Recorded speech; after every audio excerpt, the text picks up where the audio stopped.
Cholesterol যে হার্টের কত বড় শত্রুতা করে সেটা সকলেই জানি কম বেশি। কারণ এখনকার মানুষ বেশ কিছুটা স্বাস্থ্য সচেতনতার দিকে এগোচ্ছে। তবে একটা ঘটনা বলবো, কোলেস্টেরলের সঙ্গে আপোষ উচিতই নয়। আর কোলেস্টেরলের যেটা শত্রু সেটা প্রত্যেক দিন যদি একটু খাওয়া যায়, সেটি হলো ভেন্ডি। এর মধ্যে পেকটিন থাকে, এটা কোলেস্টেরল অ্যাবজর্বেশন কমায়।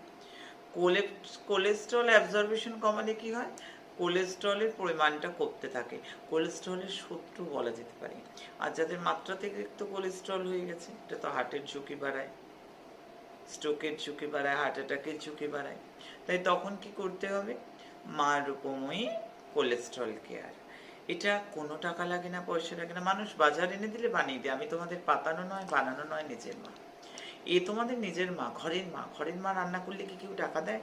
রান্নার লোক রান্না করলে বাজারও দিতে হয়, আবার বেতনও দিতে হয়।